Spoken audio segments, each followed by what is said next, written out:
ছাত্ৰ আন্দোলন নিয়ে বিধানসভায় এবাৰ সৰব হলেন বিধায়ক জুবায়েৰ এনাম। দিল্লীৰ লোকে একে বস্তু হৈ আছে। আজি দিল্লীতো প্ৰটেষ্ট কৰিবলগীয়া হৈছে কিহৰ কাৰণে? অকল এডুকেশ্যনৰ কাৰণে। অসমতো প্ৰটেষ্ট কৰিবলগীয়া কিয় হৈ আছে? এডুকেশ্যনৰ কাৰণে।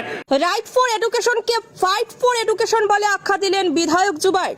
অধ্যক্ষ মহোদয়, কংগ্ৰেছে ৰাইট টু এডুকেশ্যন আনিছিলে আৰু এখন চৰকাৰে ফাইট ফৰ এডুকেশ্যন। ব্যাকলগ থাকা শিক্ষাৰ্থীদেৰ ফি অ্যাডমিশনেৰ জন্য দাবি জানালেন বিধায়ক। বেকলগ ষ্টুডেণ্ট এটা বেকলগ থকাটো তাৰ কেৰিয়াৰৰ এণ্ড হ'ব নালাগে, কাৰণ কোনো ষ্টুডেণ্ট ইকনমিক ৰিজনছৰ কাৰণে অকল পইচা নথকাৰ কাৰণে কোনো ষ্টুডেণ্ট ড্ৰপ আউট হ'ব নালাগে। অধ্যক্ষ মহোদয়, বিস্তারিত দেখুন শিলচর সংবাদের পর্দায়। কিন্তু তেতিয়া যেতিয়া ডাউট আহি থাকোঁতে মই এখন নটিফিকেশ্যন পালোঁ। এই নটিফিকেশ্যনটো আহিলে হাইলাকান্দি এছ এছ কলেজৰ পৰা। এছ এছ কলেজৰ নটিফিকেশ্যন আহিলে যে it is here by notified for information of all concerned student that as per executive order issued by Higher Secondary Department, Government of Assam, for the academic session 2026-27, students having backlog in a previous academic year is not eligible to avail any benefit of the free waiver scheme. তাৰমানে back লগা ষ্টুডেণ্টছে এতিয়া আৰু free waiver নাপায়। কিন্তু মই যেতিয়া এইটো শুনাৰ পাছত মই যেতিয়া ভাবিলোঁ যে যোনখন চৰকাৰে ছেটেলাইটৰ কথা কৈ আছে, তাৰপাছত এৰ'স্পেচৰ কথা কৈ আছে, এনেকুৱা কাম কৰিব জানো? তো সেইকাৰণে মই লগালগ নটিফিকেশ্যন ওলালোঁ। নটিফিকেশ্যন ওলাই মই চেক কৰিলোঁ 2025 নটিফিকেশ্যন। 2025 নটিফিকেশ্যনত লিখা আছে যে free waiver scheme will be applicable to all eligible students irrespective of any back paper in the previous examination. তাৰমানে বেকলগ থাকিলে ফ্ৰী ৱেইভাৰটো পাইছিলে। তাৰে পাছত মই আকৌ 2026 নটিফিকেশ্যন ওলালোঁ। এই নটিফিকেশ্যন বাজেটৰ মাজত ওলাইছে। এতিয়া নটিফিকেশ্যন ওলাইছে আৰু সৰুকৈ দিছে, একেবাৰে সৰুকৈ লাষ্টত এটা পইণ্ট এটা এড কৰি দিছে যে students having backlog in the previous academic year shell not be eligible to avail the free waiver scheme. তো অধ্যক্ষ মহোদয়, মোৰ কথাটো হ'ল যে আজি এই যে আমি ষ্টুডেণ্টছবোৰৰ কথা কৈছোঁ, কাৰ ফ্ৰী ৱেইভাৰৰ কথা কৈছোঁ? BPL লেভেলৰ ষ্টুডেণ্টছখিনি। BPL level. আজি বেকলগ থকাটো ইমান ডাঙৰ কথা নহয়।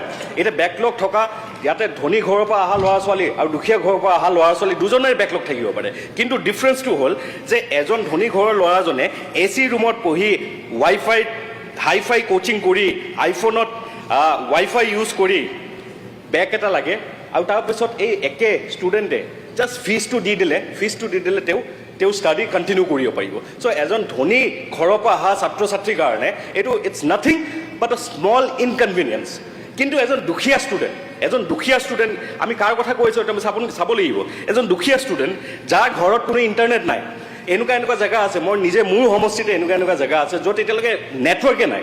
এনেকুৱা নেটৱৰ্ক নথকা, ক'তো কোনো স্মাৰ্টফোন নথকা এনেকুৱা ঘৰ আছে য'ত টোটেল স্মাৰ্টফোন ফুল ঘৰত এটাই স্মাৰ্টফোন। এই এটা স্মাৰ্টফোনত ফুল ফেমিলিয়ে পঢ়া শুনা কৰিব লাগে। এনেকুৱা আছে যোনে পাৰ্ট টাইম চাকৰি কৰিবলগীয়া হয়, ৰাতিপুৱা পঢ়া শুনা কৰে, ৰাতিপুৱা কলেজত যায়, তাৰপিছত আকৌ পঢ়া শুনা কৰি আকৌ পাৰ্ট টাইম জবো কৰিবলগীয়া হয়। এনেকুৱা ষ্টুডেণ্টছ আছে যাৰ বেছিক ট্ৰেন্সপৰ্টেশ্যনৰ পইচা নাই, যোনে খোজকাঢ়ি কলেজ যাবলগীয়া হয়। এনেকুৱা ষ্টুডেণ্ট আছে যাৰ কোচিঙৰ কোনো ধৰণৰ ব্যৱস্থা নাই, কেতিয়াও কোচিং এফৰ্ড কৰিবই নোৱাৰে। এনেকুৱা ষ্টুডেণ্ট আছে যোনে বেছিক কিতাপো কিনিব নোৱাৰে। এনেকুৱা ষ্টুডেণ্টৰ যেতিয়া বেক লাগি যায়, তেখেতসকলে কিন্তু আৰু এডমিশ্যন ফিজ দিব নোৱাৰিলে তেখেতসকলৰ কাৰণে ইটছ নট এন ইনকনভিনিয়েঞ্চ, তেখেতসকলৰ কাৰণে it's the end of the journey. তো আমি এটাই কথা ক'ব বিচাৰিছোঁ যে ইয়াতে আমাৰ দুখীয়া ষ্টুডেণ্টছৰ লগত এইটো বস্তু হ'ব নালাগে। চিম্পল কথা, আমাৰ বেকলগ ষ্টুডেণ্টছৰ কাৰণে বেক এটা লাগিছে বুলি ষ্টুডেণ্টৰ কেৰিয়াৰ শেষ হ'ব নোৱাৰে। অধ্যক্ষ মহোদয়, এইটো বস্তু আপুনি বিভাগক ক'ব লাগিব, কাৰণ এইটো ছিষ্টেমত গ'লে আমাৰ কিমান ষ্টুডেণ্ট ড্ৰপ আউট হৈ যাব। এইটো অকল মোৰ সমষ্টিৰ কথা নহয়, পূৰা অসমৰ কথা। কাৰণ এই নটিফিকেশ্যন অকল মোৰ সমষ্টিৰ কাৰণে নহয়, পূৰা অসমৰ কাৰণে এটাই নটিফিকেশ্যন দিয়া হৈছে। আজি ষ্টুডেণ্টছে প্ৰটেষ্ট কৰিবলগীয়া হৈছে। প্ৰটেষ্ট ক'ত কৰি আছে? ৰাস্তাত গৈ প্ৰটেষ্ট কৰি আছে। কিয় কৰি আছে? সিহঁতৰ বেছিক ৰাইট টু এডুকেশ্যনৰ কাৰণে। আজি ৰাইট টু এডুকেশ্যনৰ কাৰণে ষ্টুডেণ্টে প্ৰটেষ্ট কৰিবলগীয়া হৈ আছে। অধ্যক্ষ মহোদয়, তাতকৈ লাজৰ কথা আৰু কি হ'ব পাৰে? আৰু আজি এখন চৰকাৰৰ, আৰু মই ক'ব লাগিব যে চৰকাৰৰ মেণ্টেলিটি একেবাৰে দিছপুৰৰ পৰা দিল্লীলৈকে একে বস্তু হৈ আছে। আজি দিল্লীতো প্ৰটেষ্ট কৰিবলগীয়া হৈছে কিহৰ কাৰণে? অকল এডুকেশ্যনৰ কাৰণে। অসমতো প্ৰটেষ্ট কৰিবলগীয়া কিয় হৈ আছে? এডুকেশ্যনৰ কাৰণে।